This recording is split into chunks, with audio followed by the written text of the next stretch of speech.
평범했던 가정이 무너진 날, 사이비 종교의 깊은 그늘.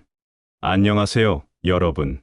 오늘은 몇 년 전 한 온라인 커뮤니티에 올라와 수많은 이들에게 경각심을 주었던 충격적인 사연을 바탕으로 재구성한 한 평범한 가장의 비극적인 기록입니다. 원래 글쓴이는 사이비 종교에 빠져버린 아내로 인해 가족이라는 울타리가 산산조각 나는 절절한 심정을 털어놓았죠. 이 이야기는 단지 한 가정의 불행이 아니라 우리 사회 깊숙이 숨어들어 평범한 이들을 집어삼키는 사이비 종교의 무자비한 위험성을 경고하는 생생한 메시지입니다. 저는 현재 수원에 거주하는 40대 중반 남성입니다. 5년 전, 저는 이혼이라는 지옥을 경험했습니다. 이혼 전, 제 삶은 지극히 평범했습니다. 분당의 소프트웨어 회사에서 개발팀장으로 일하며 안정적인 수입을 올렸고, 전처는 전업주부로서 우리 세 아이 당시 초등학교 입학을 앞둔 첫째, 한창 뛰어놀던 둘째, 그리고 막 기저귀를 떼기 시작한 셋째를 돌보며 10년 넘게 가정을 헌신적으로 지켜왔습니다. 우리 집은 웃음이 끊이지 않았고 매주 주말이면 캠핑이나 여행을 계획하는 누가 봐도 이상적인 중산층 가정이었습니다. 생각할수록 소름이 끼치는 건 그토록 단단하고 안정적이었던 우리 집안이 단 한순간에 사이비 종교라는 괴물 같은 힘 앞에 무너졌다는 사실입니다. 모든 불행의 씨앗은 7년 전, 전처가 30대 후반에 접어들었을 때로 거슬러 올라갑니다. 전처는 대전 지역 온라인 육아 커뮤니티에서 만난 지인을 통해 자기계발 세미나에 참가하게 됐어요. 당시 새 아이의 육아로 인해 사회적 고립감을 느끼고 있었고 생활비에 보탤 부수입이 생기면 좋겠다는 생각에 저는 그녀의 블로그 활동과 새로운 도전을 적극적으로 응원했습니다. 당신도 이제 자기 일을 해봐야지라며 오히려 제가 등을 떠밀었죠. 지금 돌이켜보면 그것이 우리 가정을 삼켜버릴 독이 든 사탕이었고 제 인생 최악의 치명적인 실수였습니다. 처음엔 모든 것이 순조로웠습니다. 전처의 블로그는 섬세한 육아 일기와 제품 리뷰로 서서히 인기를 끌었고 공동 구매나 이벤트 참여로 실제 소득도 발생했어요. 그녀는 자신감을 되찾았고 열정적으로 글을 쓰고 브랜드와 협업하며 바쁘게 지냈습니다. 그때까지만 해도 이것이 우리 삶을 위협할 치밀하게 설계된 함정일 거라곤 꿈에도 몰랐습니다. 하지만 시간이 흐르면서 전처의 변화가 마치 서서히 스며드는 독처럼 감지되기 시작했습니다. 새벽 4시, 모두가 잠든 시간에 세미나를 들으러 나가는 일이 잦아졌어요. 처음엔 한 달에 한두 번이던 것이 점점 주 1회, 밤늦게까지 이어지는 정기 모임으로 굳어졌습니다. 어린아이 셋을 두고 왜 그렇게까지 늦게 나가냐고 물으니 그녀는 블로그 성장을 위한 특별 팁을 얻으려면 필수 코스야. 나도 노력하는 거잖아 라며 평소답지 않게 완강한 태도를 보였습니다. 평소 온화하고 부드럽던 사람이 갑자기 강경하고 방어적으로 변하는 모습이 이상했지만 저는 단순한 불륜 의심조차 하지 못했어요. 핸드폰을 슬쩍 봤을 때도 모임 채팅방에는 그저 자기계발과 비즈니스 마케팅 관련 일정 공지뿐이었죠. 겉으로는 너무나 정상적이었기에 그게 오히려 더 큰 덫이었음을 나중에야 깨달았습니다. 불륜이었다면 차라리 이혼으로 깔끔하게 끝났을 테지만 사이비 종교라는 정체 모를 괴물이 우리 가족의 영혼까지 집어삼키기 시작했던 겁니다. 약 한 달 후, 전처는 갑자기 교회에 다니기로 했다고 선언했습니다. 원래 무종교였던 그녀가 블로그 지인을 통해 초대받아 갔다는군요. 육아 스트레스도 풀고 사업에 좋은 조언도 들을 수 있는 특별한 소그룹 모임이라는 설명이었지만 이미 그때부터 수상쩍은 낌새를 느꼈어야 했습니다. 그때 저는 회사 프로젝트 마감에 치여 밤샘 근무가 잦았고 그녀의 새로운 취미가 스트레스 해소에 도움이 된다고 대수롭지 않게 넘겼습니다. 이것이 우리 가정을 무너뜨린 두 번째이자 결정적인 실수였습니다. 사이비 종교의 포섭은 이처럼 치밀했습니다. 세상에서 필요로 하는 정보로 접근한 후 서서히 영적 깨달음이라는 이름의 광신으로 유도하더군요. 평범한 주부이자 명문대 출신이었던 그녀가 어떻게 속수무책으로 빠져드는지 이제야 그 과정을 처절하게 알게 되었습니다. 전처의 변화는 겨울, 새해를 앞둔 시기에 절정에 달했습니다.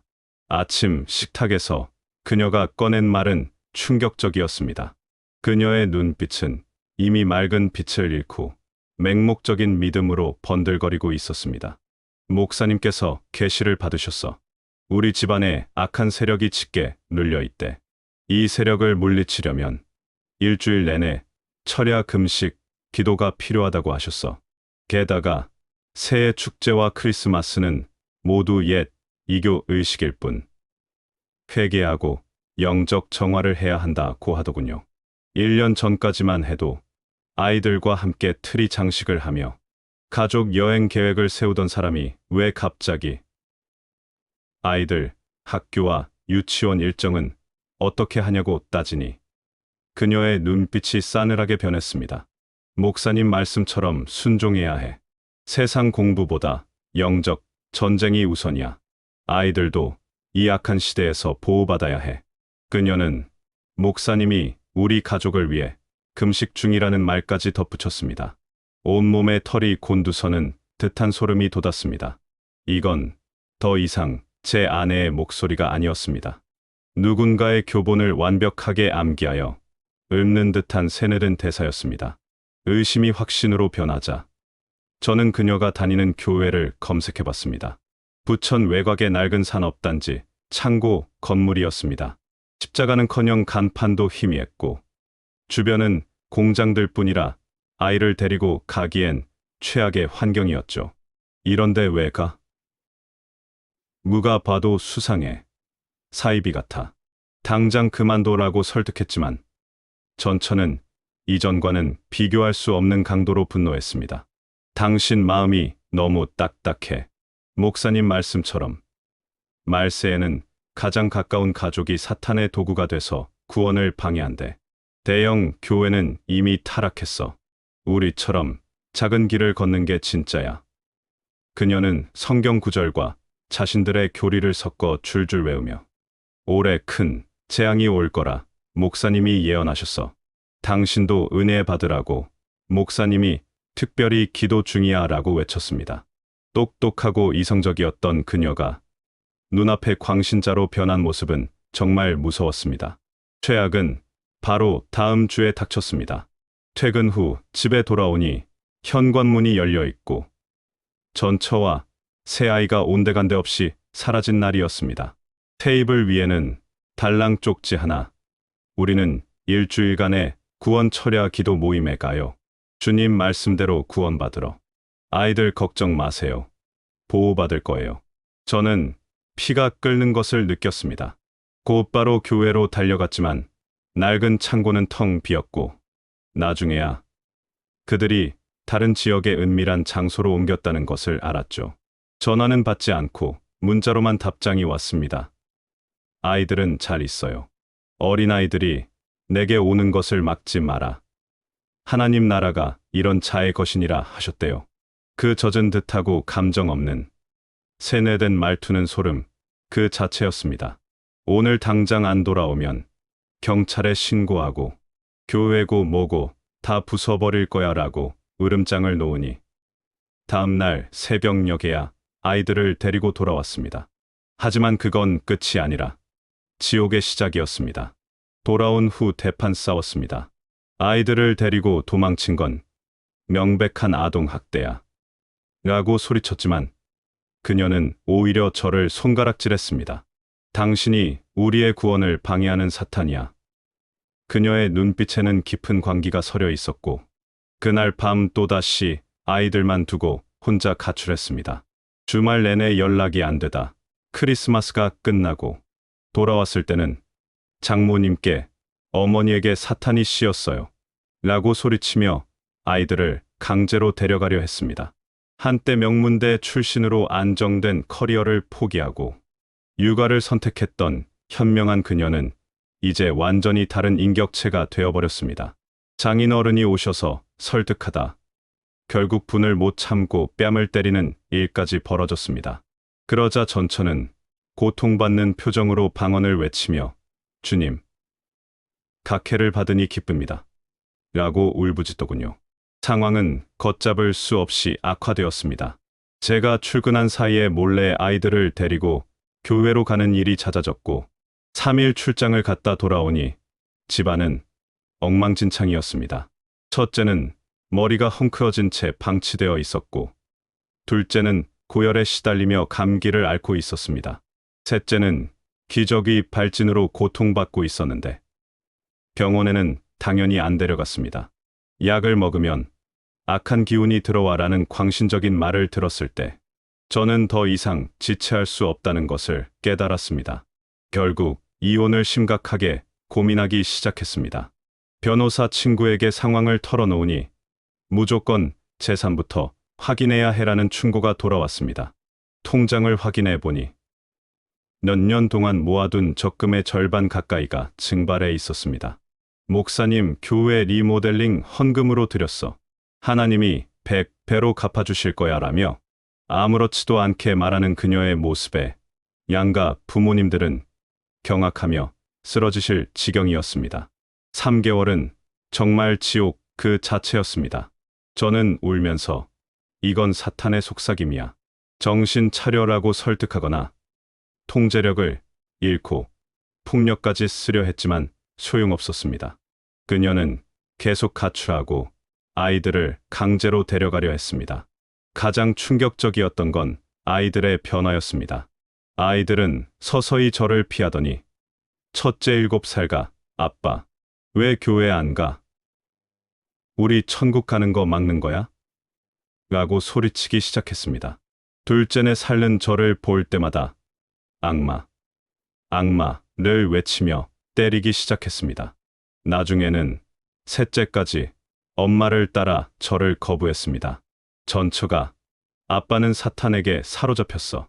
아빠를 위해 기도해 라고 세뇌한 결과였습니다. 아이들의 학교 그림 숙제에는 아빠 검은 괴물로 그려져 있었습니다. 재정 피해는 더욱 막대했습니다. 월급의 10% 헌금에서 시작해 기어코 적금 해지, 신용대출, 심지어 아이들 미래를 위한 보험까지 해지했습니다. 헌금이 구원의 가장 중요한 열쇠야라며 모든 것을 바쳤습니다. 이제 더 지체할 수 없었습니다. 변호사 상담 후 곧바로 이혼 소송을 진행했습니다. 소송이 시작되자 전처는 남은 현금과 귀중품을 들고 집을 나갔고 전세보증금까지 빼달라고 요구했습니다. 소송 중에도 새벽에 아이들을 깨워 도망을 시도했고 법원 복도에서 방언을 외치는 등 이해할 수 없는 행동을 보였습니다. 저는 재판에 모든 증거를 제출했습니다. 가출 기록, 학교 보고서, 통장 내역, 그리고 아이들의 심리 상담 기록까지. 법원 면담에서 둘째가 악마가 보여요 라며 패닉에 빠지는 모습을 판사도 직접 보았습니다. 5개월간의 지리한 공방 끝에 저는 양육권을 얻어냈습니다. 판사는 피고인 전처의 종교적 영향에서 아이들이 반드시 벗어나야 한다고 명확히 판결했습니다. 양육비 월 80만 원, 면접 교섭권은 인정됐지만 전처는 3년간 단 한 번도 아이들을 보러 오지 않았고 양육비도 한 푼도 주지 않았습니다. 밀린 양육비 액수는 2,500만 원에 달했습니다. 그러던 어느 날 낯선 번호로 전화가 왔습니다. 아이들 얘기 말고 당신과 나만 만나자. 동탄의 한 카페에서 만난 전처는 3년 전과 변해 있었습니다. 길었던 머리는 단발로 잘려 있었고 화사했던 옷 대신 소박한 차림이었습니다.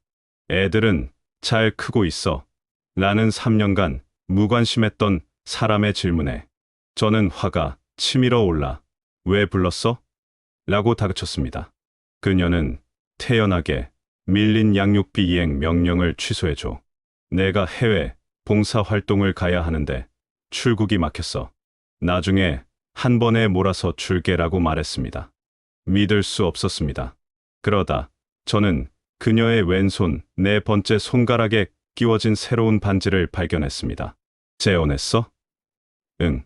제 머릿속은 하얗게 변했고 아이를 버리고 재혼했다는 사실, 그리고 해외 봉사라는 위선적인 말에 분노가 폭발했습니다. 집에 돌아와 카톡과 SNS를 검색했습니다. 거기서 저는 최악의 충격과 마주했습니다. 재혼뿐만 아니라 새 아이까지 낳아 기르고 있었습니다. 인스타그램에는 신랑과 찍은 행복한 사진들이 가득했고 그 재혼 상대는 다름 아닌 그 사이비 종교의 목사였습니다. 사진들 속에는 이혼한 지 1년 만에 결혼식을 올린 듯한 모습이 있었고 신도들은 하나님의 축복으로 맺어진 부부라며 댓글을 달았습니다. 모든 것이 이해가 됐습니다.